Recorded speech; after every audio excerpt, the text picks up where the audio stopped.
அம்மா இந்த உங்களுக்கு தமிழ் புத்தாண்டு பொங்கல் பரிசாக உலகின் சிறந்த 10 மொழிபெயர்ப்பு நாவல்கள். நன்றி. சித்திரை 1 தானே தமிழ் புத்தாண்டு, இப்ப சொல்றீங்க? ஆமா, அது வடமொழி வருஷங்கள். ஆனா இதற்காகத்தான் தமிழ் அறிஞர்கள்லாம், அதாவது 1921 சென்னை பச்சையப்பன் கல்லூரியில 500 தமிழ் அறிஞர்கள் ஒன்று கூடி எடுத்த தீர்மானம் தான் இந்த தமிழ் புத்தாண்டு தை 1 தான் வரணும் அப்படின்னு சொல்லிட்டு 500 பேர், ஒரு ஆள் இல்ல 2 ஆள் இல்ல. அது யாருன்னு கேக்குறியா?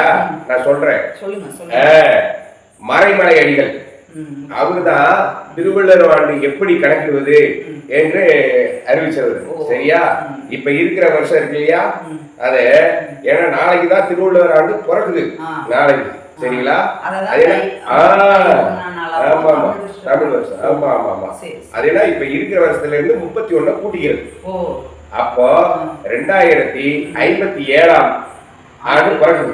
சரியா? ஆமா. அதற்கு அடுத்து யாருன்னா தமிழவேல் உமா மகேஸ்வரனார். அவர் யாருன்னா கரந்தை தமிழ் சங்க தலைவர். சரியா? நாவலர் சோமசுந்தர பாரதியார். அப்புறம் கா நமச்சிவாய முதலியார்.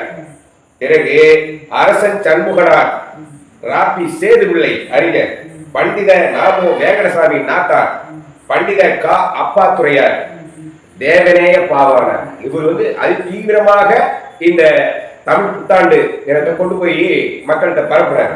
சரியா? புலவர் குழந்தை திருச்சி வி ராமசாமி பெருஞ்சித்தனார். அப்படித்தான் ஈவே ராமசாமி பெரியார் வருகிறார். இங்க எல்லாம் பேசுறதா இங்க கிடையாது. அவரு ஒருத்தர், அவர்தான். அதுக்கு அடுத்து கரந்தை தமிழ் சங்க உறுப்பினர்கள் அனைவரும், மதுரை தமிழ் சங்க முதன்மையான அறிஞர்கள் எல்லாரும் சேர்ந்துதான் இதுக்கு ஆதரவு தெரிவிச்சாங்க.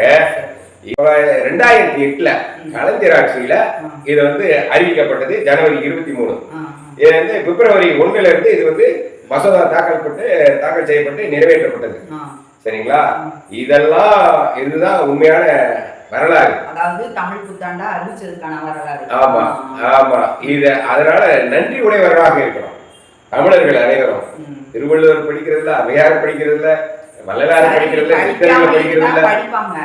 ஓகே ஓகே, இதெல்லாம் நம்ம சொல்லணும். நம்ம வீட்டுல அனைத்து நூல்களும் இருக்குது. சரிங்களா? 500 ரூபாய். ஆமா ஆமா. இது இங்க அமிழ்தினி நூலகத்துல வாங்க. அத தம்பி தெரிவிச்சிருந்தாரு, வாங்கிட்டு வந்தாரு.